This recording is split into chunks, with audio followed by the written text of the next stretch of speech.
നമസ്കാരം, ഞാൻ ദീപ്തി. കൗമുദി ഹെഡ്ലൈൻസിലേക്ക് സ്വാഗതം. Powered by ARMC, presented by Lunas. കായികമേളയ്ക്ക് കലാശരംഗം. 35ാമത് ദേശീയ ഗെയിംസിന് ഇന്ന് കൊടിയിറക്കം. സമാപന ചടങ്ങുകൾ വൈകിട്ട് കാര്യവട്ടം ഗ്രീൻഫീൽഡ് സ്റ്റേഡിയത്തിൽ.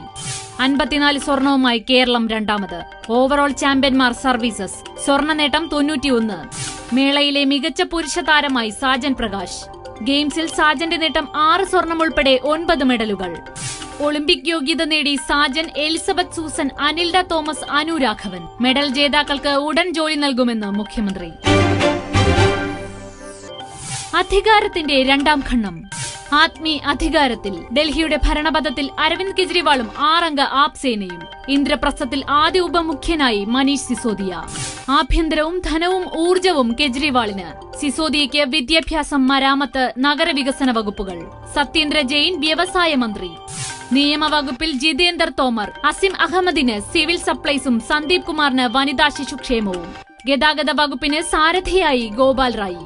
സത്യപ്രതിജ്ഞയ്ക്ക് സാക്ഷ്യം വഹിച്ച് രാംലീല മൈതാനത്ത് 10,000. അധികാരത്തിൽ അഹങ്കരിക്കരുതെന്ന് കെജ്രിവാളിന്റെ ആഹ്വാനം. പാഴാക്കാൻ പഴുതിടാതെ. പ്രതിജ്ഞകളുടെ പട്ടികയുമായി ഡൽഹി മുഖ്യമന്ത്രി കെജ്രിവാൾ. സുതാര്യ ഭരണം ആദ്യ വാഗ്ദാനം. അഴിമതി തടയാൻ ടെലിഫോൺ സംവിധാനം.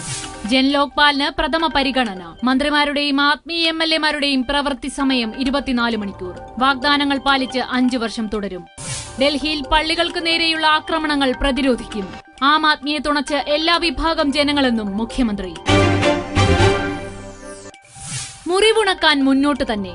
ഇന്ത്യ പാക് ഉഭയകക്ഷി ചർച്ചകൾ പുനരാരംഭിക്കാൻ നീക്കം. വിദേശകാര്യ സെക്രട്ടറി ജയശങ്കർ പാകിസ്ഥാനിലേക്ക്. സന്ദർശനം സാർക്ക് രാജ്യങ്ങളുമായുള്ള ബന്ധം മെച്ചപ്പെടുത്താനെന്ന് ഔദ്യോഗിക വിലയിരുത്തൽ. തീരുമാനം ചർച്ചകൾക്ക് മുന്നോടിയായി പാക് ഹൈക്കമ്മീഷണർ കാശ്മീർ തീവ്രവാദികളോട് സംസാരിച്ചതിനെ തുടർന്ന്. Kaumudi headlines powered by ARMC, presented by Lunas സമാപിക്കുന്നു. അടുത്ത ഹെഡ്ലൈൻസ് 1 മണിക്കൂറിന് ശേഷം. നമസ്കാരം.